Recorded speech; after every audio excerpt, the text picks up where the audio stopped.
Boa tarde, companheiros. Graças a Deus estamos aqui mais uma vez para fazer o estudo, mesmo que pequenininho, mas já estamos começando a retornar às nossas atividades, né? Graças a Deus. E hoje nós vamos continuar estudando o capítulo 4 do livro do Céu e Inferno, que hoje o tema é o inferno cristão imitado ao inferno pagão. Então, vamos ler aqui a página. Eu peguei uma página de Emmanuel, do livro Caminho da Luz, na parte da introdução, e Emmanuel nos fala assim: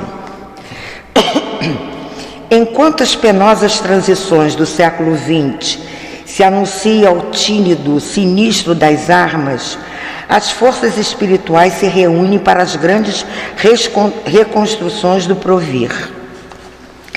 Aproxima-se o momento em que se efetuará a aferição de todos os valores terrestres para o ressurgimento das energias criadoras de um mundo novo. É natural que recordemos o acidente místico de todas as civilizações que surgiram e desapareceram, evocando os grandes períodos evolutivos da humanidade com as suas misérias e com seus esplendores, para afirmar as realidades espirituais acima de todos os fenômenos transitórios da matéria.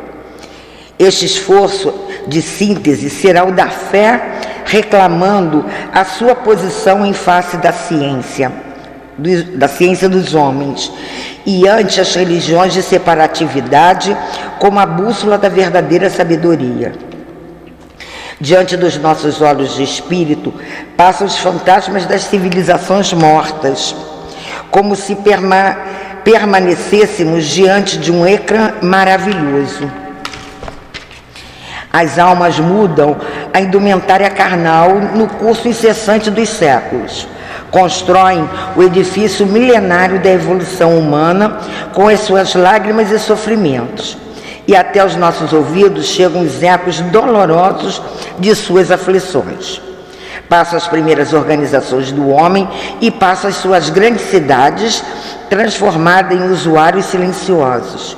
O tempo, como patrimônio divino do espírito, renova as inquietações e angústias de cada século, no sentido de aclamar o caminho das experiências humanas. Passam as raças e as gerações, as línguas e os povos, os países e as fronteiras, as ciências e as religiões. A ordem equilibrando todos os fenômenos e movimentos do edifício planetário, vitalizando os laços eternos que reúnem a sua grande família. Vê-se então o fio inquebrantável que sustenta os séculos das experiências terrestres, reunindo-as harmoniosamente umas às outras, a fim de constituam o tesouro imortal da alma humana em sua gloriosa ascensão para o infinito. Bem, agora vamos fazer nossa prece, levando o nosso pensamento a Deus, nosso Pai, e pedindo assim: Deus, nosso Pai de infinita bondade, Pai, estamos hoje aqui reunidos na casa de Clarencio para mais um estudo do livro Céu e Inferno. Te pedimos, Pai, que o Senhor ampare e sustente a todos nós, encarnados e desencarnados, aqui presentes.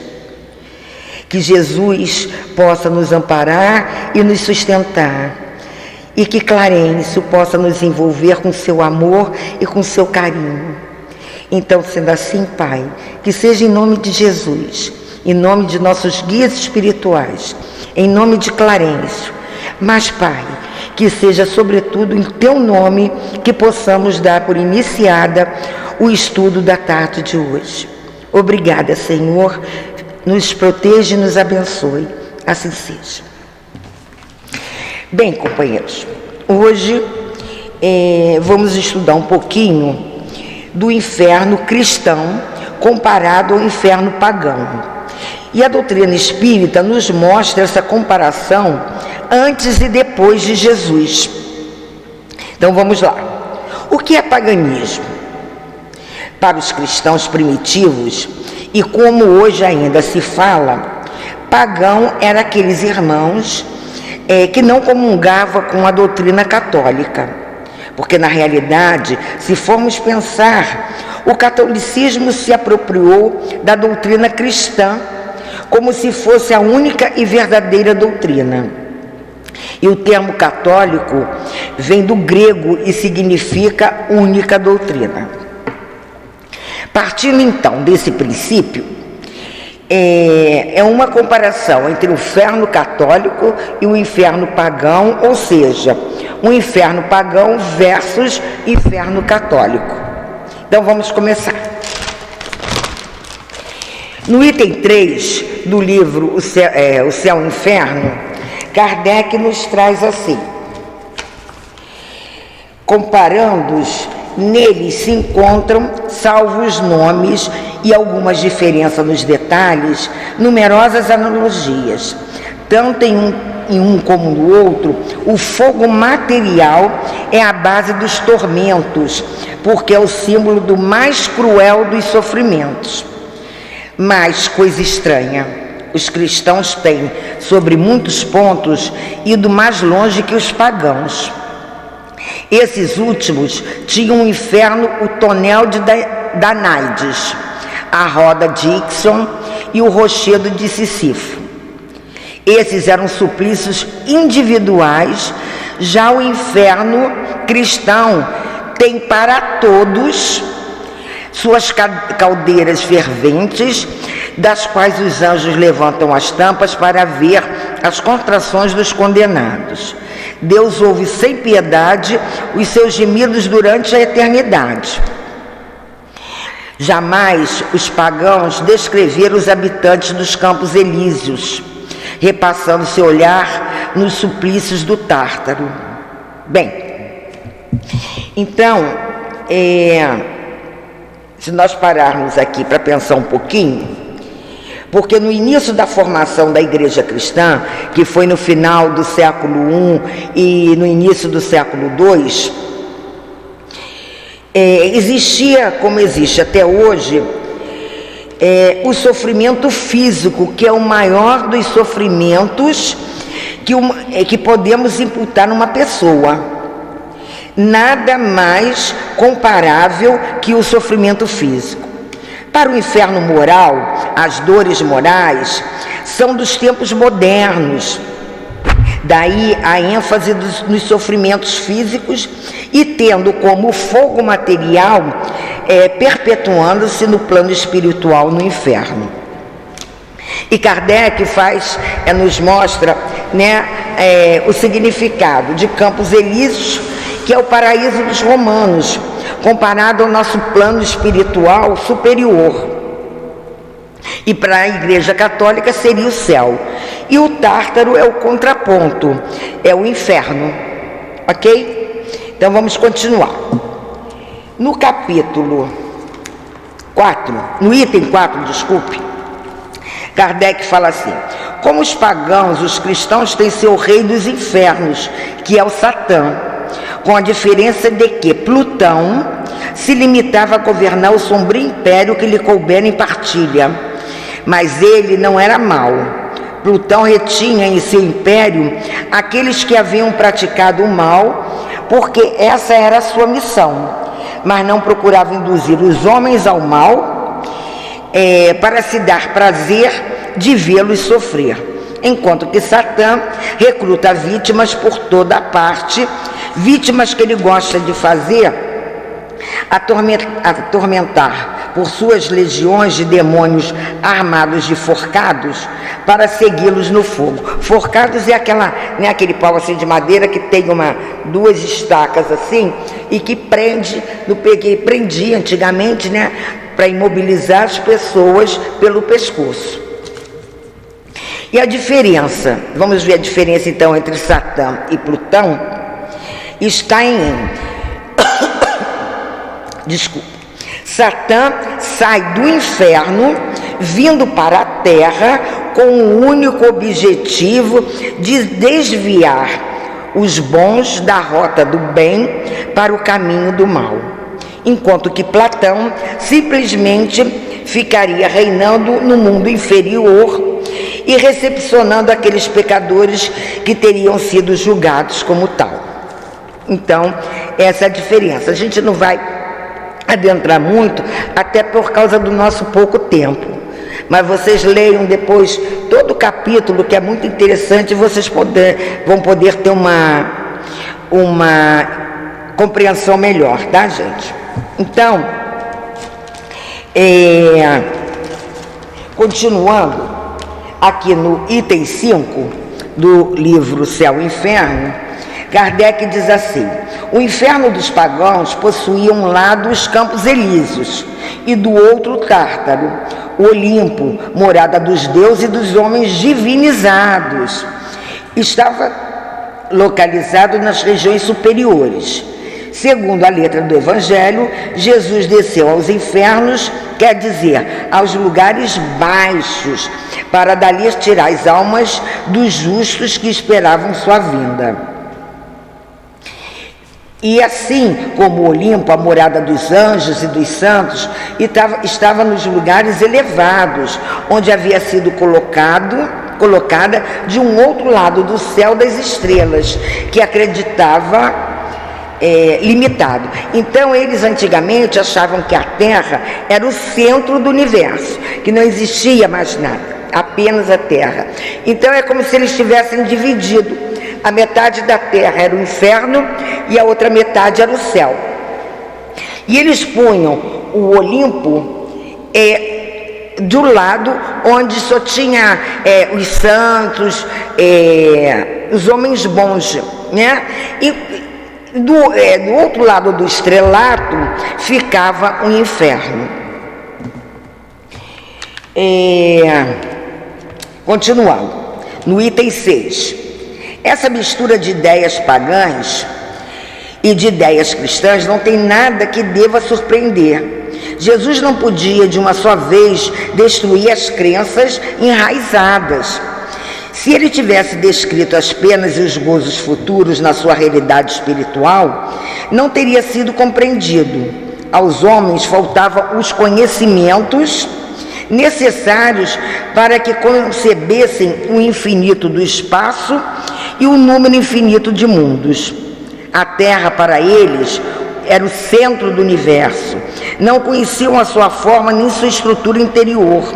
Tudo estava, para eles, limitado ao seu ponto de vista. Suas noções de futuro não podiam ir além dos seus conhecimentos. Jesus, portanto, encontrava-se na impossibilidade de iniciá-los no verdadeiro estado das coisas. Mas, por outro lado, não querendo sancionar com a sua autoridade os preconceitos admitidos, ele se absteve, deixando ao tempo a tarefa de retificar as ideias. Jesus limitou-se a falar vagamente da vida bem-aventurada e dos sofrimentos que esperavam os culpados. Mas em ponto algum, nos seus ensinamentos, se encontra o quadro dos suplícios corporais, das quais os cristãos faziam um artigo de fé. Então, vamos aqui. Quando Kardec nos diz, né, que Jesus desceu, está aqui, segundo a letra do Evangelho, Jesus desceu aos infernos, quer dizer, aos lugares baixos. E a igreja católica, né, tem que Jesus foi crucificado, morto, sepultado, desceu ao inferno no terceiro dia. Então, o que seria esse inferno? Seria aquelas regiões bem lá no profundo da terra, né, nas zonas umbralinas que hoje nós conhecemos. Então são zonas bem inferiores da crosta terrestre. Para quê? Porque que Jesus desceu lá no terceiro dia? Porque ele, antes de subir ao Pai, ele foi resgatar espíritos que já tinham condição de serem resgatados para poderem ter uma nova oportunidade de reencarnação. Então, esse foi o motivo de Jesus ter descido ao inferno no terceiro dia. E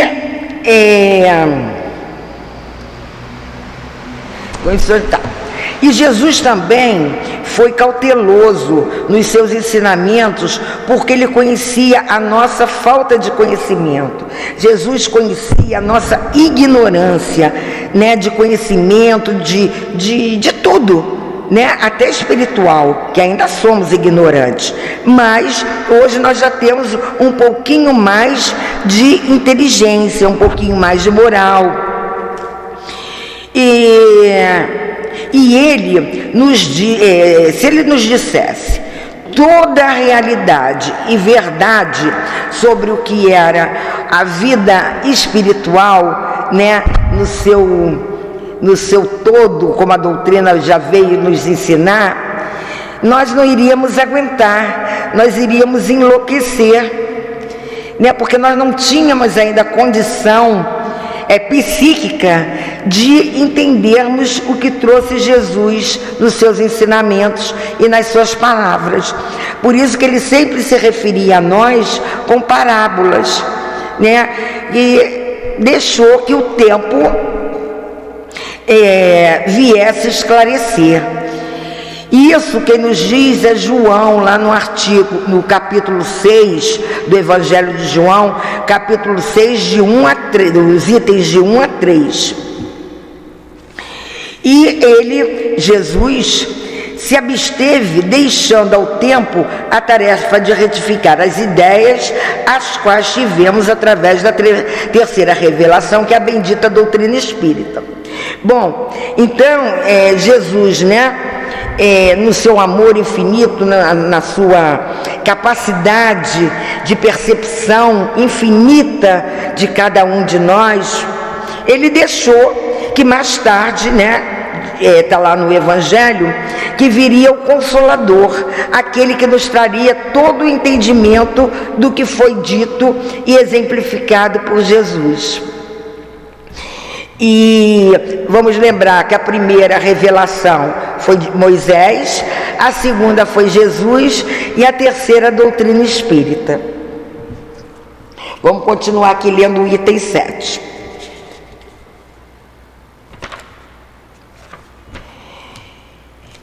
Ainda aqui no item 6, da página 65, no segundo parágrafo, Kardec nos traz assim, do livro Céu e Inferno, tá, gente?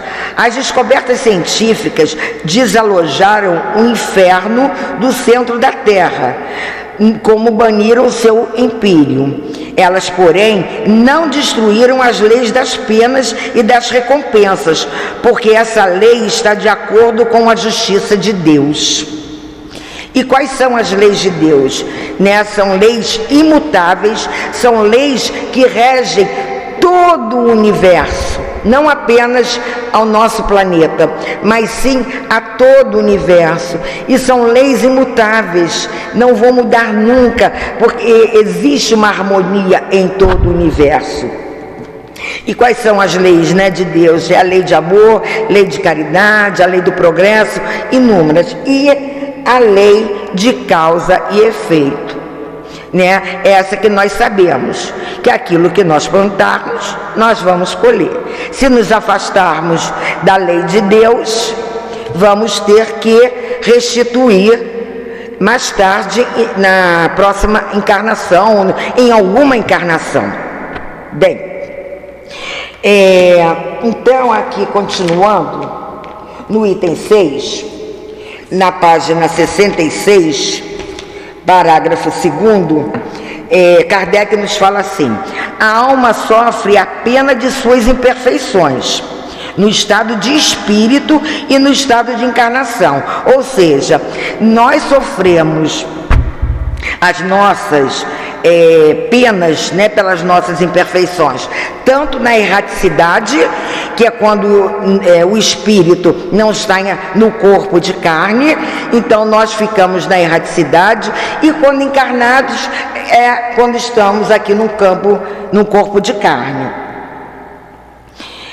Mas aquelas que são imperfeitas, sendo excluídas dos mundos felizes, da quais perturbavam a harmonia, são relegadas em mundos menos avançados, psíquica e moralmente, onde expiam suas faltas pelas tribulações da vida, até que mereçam encarnar em mundos superiores. Então é o nosso processo evolutivo, que são nossas várias encarnações, em que, pela misericórdia e o amor, principalmente de Deus, nos permite para que nos quitemos com a lei de Deus, que toda vez, né, nós já sabemos, que a gente se afasta da lei de Deus, a gente tem que resgatar e voltar a se aproximar da lei divina. E com essas várias encarnações, né, dependendo de cada um de nós vamos evoluindo moralmente, espiritualmente, intelectualmente. E com essa evolução nós vamos mudando de mundo.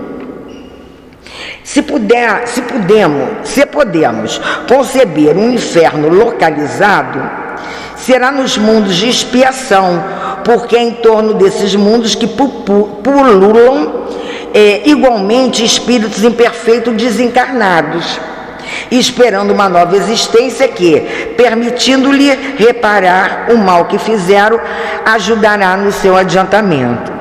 Então é isso que eu acabei de falar. E Kardec continua assim. Bom,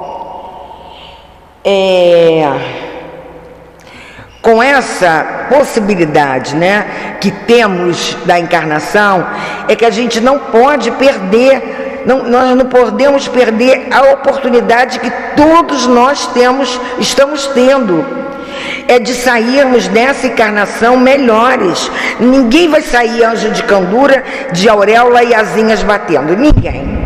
Mas nós temos o dever e a obrigação conosco, mesmo não é com ninguém, de conseguir sairmos daqui numa condição melhor do que nós entramos. E é isso que Deus espera da gente. E como é que a gente faz isso? Jesus já disse: ninguém vai ao Pai a não ser por mim.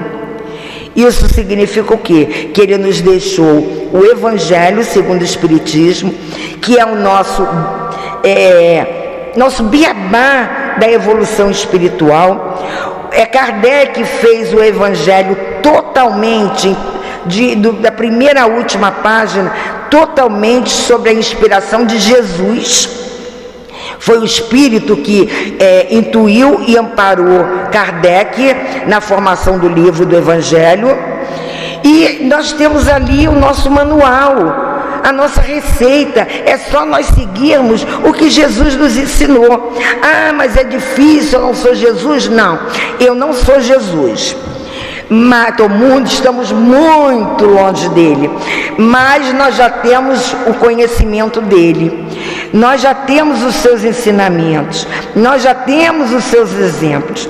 Então, à medida em que nós nos esforçarmos praticando os ensinamentos de Jesus, nós vamos sair daqui melhor, né? Então vamos continuar, por causa da nossa hora, né? Que a hora voa. Então vamos lá.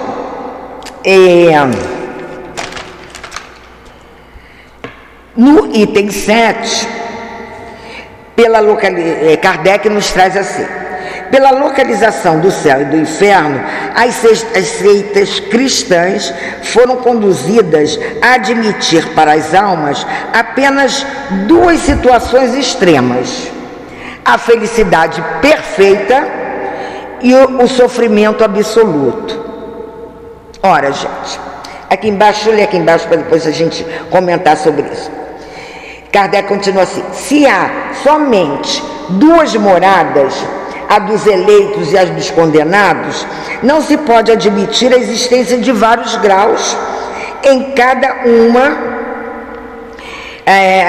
admitir a existência de vários graus em cada uma, sem admitir a possibilidade de os transpor e, por consequência, o progresso. Ora, se há progresso, não há sorte definitiva. Se há sorte definitiva, não há progresso. E Jesus resolveu a questão dizendo assim: há muitas moradas na casa de meu Pai. Então Jesus já quis nos trazer com essa afirmação o quê? Que no infinito, né, existem várias moradas. Quais são essas várias moradas que existem na casa de meu Pai? São os vários mundos por onde, à medida que nós vamos evoluindo, nós vamos galgando, até chegarmos ao mundo máximo, que é o mundo perfeito, onde mora Jesus e todos os outros espíritos na mesma condição dele. E que todos nós, não vamos nos esquecer, estamos fadados por Deus a chegarmos até Ele, seguindo, repito, o ensinamento, o caminho, a estrada que Jesus nos deixou, que é o Evangelho. Se nós seguirmos essa estrada, nós chegaremos lá. Quantas encarnações? Não tenho a mínima ideia, né? Trilhões. Mas não importa quantas sejam, o que importa é que todos vamos chegar lá. E o que importa é que nós temos que ter a consciência de que só depende de nós, não depende do outro, a minha evolução, depende de mim. Ah, mas o outro me provoca, está lá no Evangelho também, e um mandamento que Jesus nos deixou: amar o próximo como a ti mesmo. Amar o próximo como eu vos amei. Ah, mas eu não tenho condição de amar igual a Jesus. Não temos mesmo não, mas já podemos fazer o exercício de... É isso que importa, é isso que Deus vê na gente, né? Tem uma historinha que eu gosto muito e sempre estou falando nela, que vinha Jesus com 2 discípulos e, passando por uma estrada, eles sentiram um cheiro muito forte e desagradável, um cheiro realmente insuportável.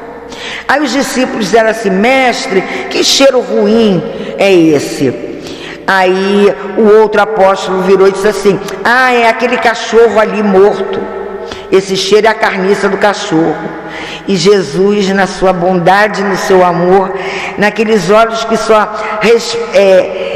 davam amor, resplandiam o amor, disse: que belos dentes tinha esse cão. Então vamos lembrar que Deus vê isso. Deus vê sempre os nossos dentinhos, né? Deus sempre vê o que fazemos de bom, não é só o que fazemos de ruim. Ele sempre procura ver o que nós temos feito de bom.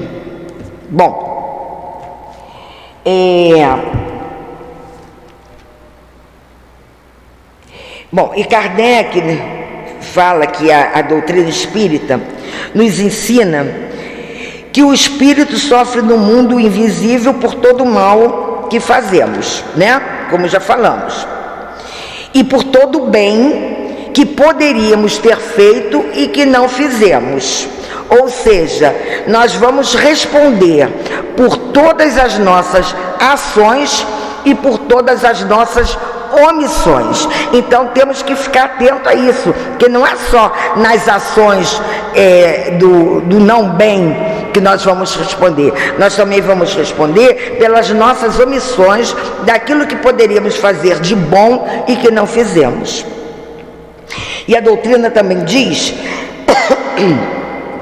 que o espírito não é condenado a uma penalidade absoluta, como acreditavam os cristãos e os pagãos, né? Não existe essa condenação absoluta, senão não existiriam reencarnações.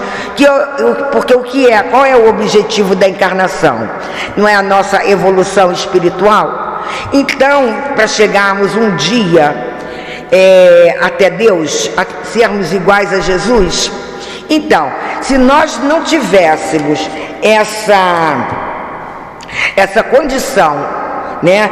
Ou melhor, se fosse apenas uma penalidade absoluta, como dizia os cristãos e os pagãos, ninguém evoluiria, né? Ficaríamos sempre estagnados e ad eternos no inferno, ou ad eternos no céu.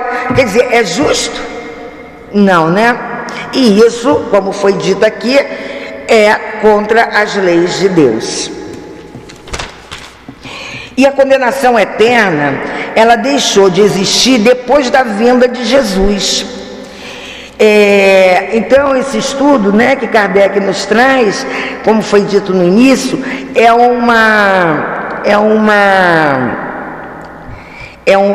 o estudo de antes de Jesus e depois de Jesus. E não esqueçamos, companheiros, que Deus é soberanamente justo e bom. O céu e o inferno não está em lugar nenhum, ele está dentro de nós. São as nossas ações, são as nossas omissões, são os nossos pensamentos, as nossas palavras, a nossa conduta. Isso é o céu e o inferno de cada um de nós. Ou nós escolhemos e nos modificarmos e, consequentemente, sairmos dessa condição, ou vamos continuar sendo rebeldes às leis de Deus até o dia que Deus disser: agora chega, agora você vai ter que evoluir de qualquer maneira, né? Então, que Deus nos abençoe, que Jesus, esse mestre amado e querido, possa sempre estar envolvendo as nossas vidas, os nossos passos, a nossa vida por excelência. Que assim seja, graças a Deus. Vamos então agora fazer a nossa prece e dizer assim: Deus, nosso Pai, obrigada, Deus, por essa tarde de estudo aqui na Casa de Clarencio. Obrigada, Jesus, pelos teus ensinamentos, pelo teu amor imensurável por todos nós. Obrigada, Clarencio, você, esse espírito bondoso, amigo e carinhoso, que nos permite, que abra suas portas para que possamos vir trazer os nossos estudos, o nosso trabalho, o bem, Clarencio, né? Que como Jesus nos pede. Obrigada, Clarencio. Obrigada aos nossos guias espirituais que nos envolveram e nos ampararam durante todo o estudo. À espiritualidade amiga dessa casa, que sempre está presente na nossa vida, nos amparando, nos sustentando. Então, Deus, que seja em teu nome, meu Pai, que possamos finalizar o pequeno estudo do livro Céu e Inferno. Fique conosco, meu Pai, nos abençoando e nos guardando. Proteja a todos nós, Senhor. Assim seja, graças a Deus.